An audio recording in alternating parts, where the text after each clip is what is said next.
Hi, I'm Kaylee, and these are all the books that I read in January. This past month, I actually had one of the worst reading months that I have had in years, as far as just the sheer volume of what I read. I typically read a lot more, and in January, I only read 5 books. Oh dear. So Goodreads tells me that I am 10 books behind my goal for the year, and Storygraph tells me that I am 1,600 pages behind my page goal for the year. I don't know what happened. I've just had a lot of other projects going on and a lot of people who needed my attention. I have some new students who are starting up piano lessons. There's just stuff, life.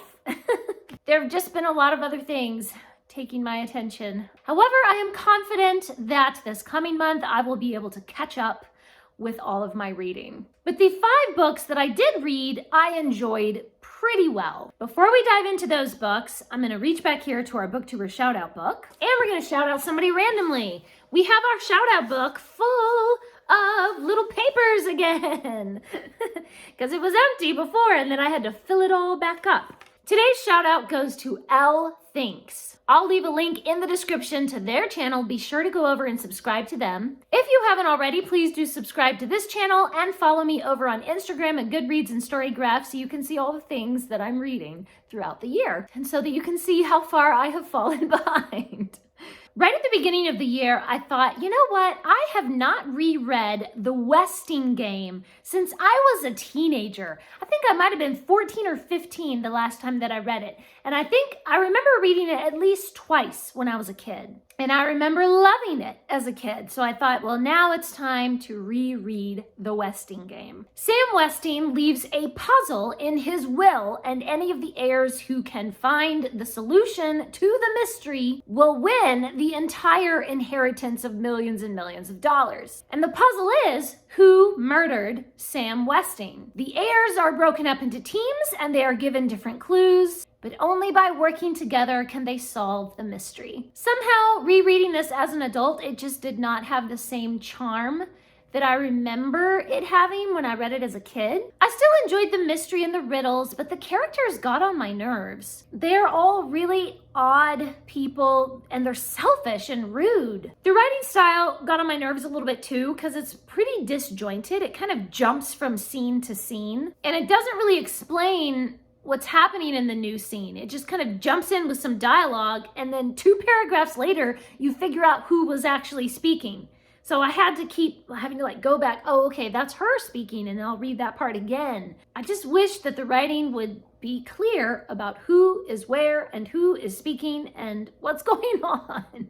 The main puzzle is pretty obvious from the beginning, but then there are layer upon layer upon layer of other mysteries, and those were a lot of fun to think through because I didn't quite remember them from the last time that I had read it. I still enjoyed it. I gave it 4 stars. It just didn't quite live up to my memory of it. I listened to the audiobook of Jane and the Madness of Lord Byron. This is the 10th book in the Jane Austen mystery series by Stephanie Byron. This one starts out really sad because Jane is called to the deathbed of her sister-in-law, Eliza. After Eliza's death, then Jane and her bereaved brother, Henry, take a little trip to Brighton. But as soon as they arrive, they discover a young lady who has been kidnapped. She's tied up in a carriage, and they hear her calling for help, and they release her. Well, it turns out that it was Lord Byron's carriage. Lord Byron was kidnapping this girl. They free the young lady, they restore her to her father.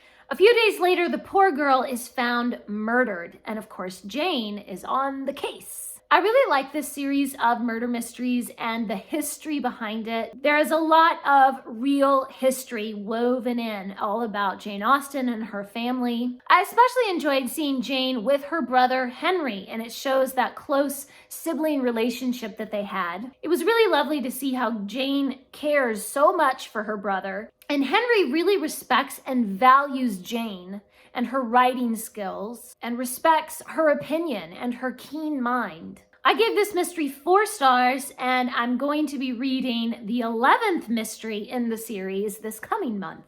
The first book that I drew randomly from my Wrapped Books reading challenge was A Confusion of Princes by Garth Nix. The main character is Khemri, who is one of thousands of princes in the Galactic Empire. All these princes are fighting to become the next emperor. Princes are biologically enhanced to make them faster and smarter and stronger than regular humans. However, the empire has specific plans for Khemri. He is sent on a secret mission where all of his enhancements are removed, and he learns what it truly means to be human. I really loved the imaginative world building. I was just fascinated with the whole setup of the Empire controlling everything and the politics and alliances and duels and assassinations between all the princes. And there's all these different types of technology that play a large role in the story. It was just, the world building was really, really cool. However, I didn't really connect with Khemri's character. He is so arrogant and selfish for most of the book. He does have a good story arc towards the end where he learns to be more humble and caring and compassionate. But the character development was just sort of lackluster because it was very straightforward. There was no emotional turmoil there. His character development was just kind of impassive. It's like he was just sort of sitting around and things just kind of happened to him instead of him striving to become a better person. I don't know. The character development was just kind of weird. I didn't connect with it.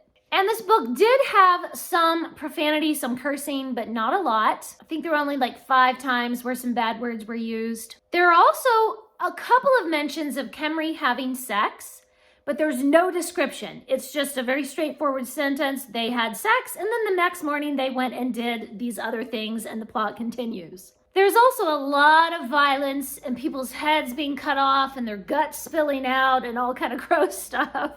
So I didn't like any of those things, but I did appreciate that those things were a very small part of the story. And so I was able to pretty much ignore that type of stuff, and I could just enjoy the rest of the story. I do love Garth Nix's writing style. It's just so immersive. It just grabs your attention. Usually I'm a character-driven reader, but this was one of the few times when I was less interested in the characters and I was more interested in the plot and the mystery of what the Empire might be planning and the whole secret mission and everything. Overall, I really enjoyed this book. I gave it 3 stars. It had a few problems, a few things that I found annoying, but I did like it. The second book that I randomly drew for the Wrapped Books reading challenge was The Ninth Earl. This is written by Jeffrey Farnall. So this book is from like the 1950s, I think, but it's set in the 1790s. George is a lawyer who is tasked with assisting Jasper Srigg, the detective,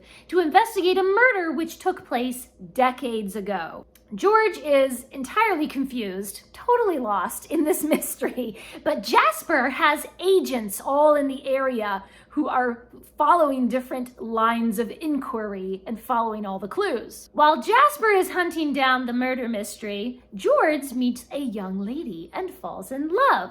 At first, they really annoy each other. They kind of have this vexatious flirtation where they tease each other, but gradually their irritation turns to love. This story is much more focused on the romance rather than the murder mystery. No less than 3 different couples meet, fall in love at first sight, and get engaged and then get married.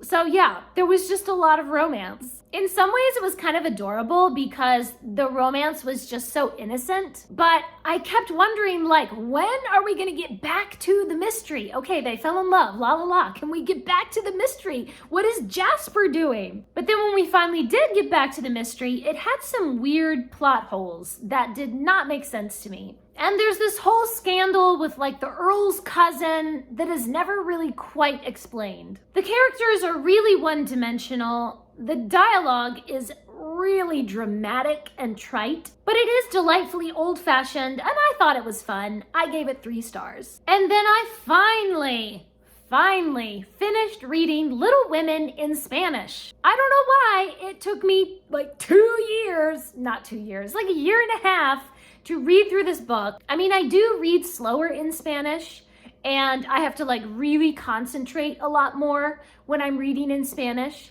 but still, it should not have taken this long to finish that book, okay? And I find that once I get into a rhythm of reading in Spanish, it flows along a lot better. I just need to practice more. I just need to read more in Spanish, and then it comes more easily, you know? So it was really lovely to reread one of my favorite books in Spanish. And it was much easier for me to read since I'm already very familiar with the story. I've already read Little Women like 20 times in English. So reading it in Spanish, I was already familiar with the characters. And since Spanish is my second language, that made it a lot easier to just comprehend everything that was going on, even when there were some vocabulary words that I didn't know in Spanish. I could pretty much figure out what it meant, you know, because I'm just already so familiar with the story. I really liked the translation that I was reading. It has all that lovely old-fashioned charm of the story without losing any of the flavor of the characters and their vivid personalities. It's a wonderful book and an excellent translation. I gave this one 5 stars. And those are the books that I read in January. I really need to get caught up with some of my reading in February. I have just got to make the time to sit down and read. Please leave me a comment and let me know, what are you currently reading? How are your reading goals going so far for the month of January? Have you fallen behind like I have, or are you right on track? Thanks for watching. Please subscribe, and remember, the right book in the right hands at the right time can change the world.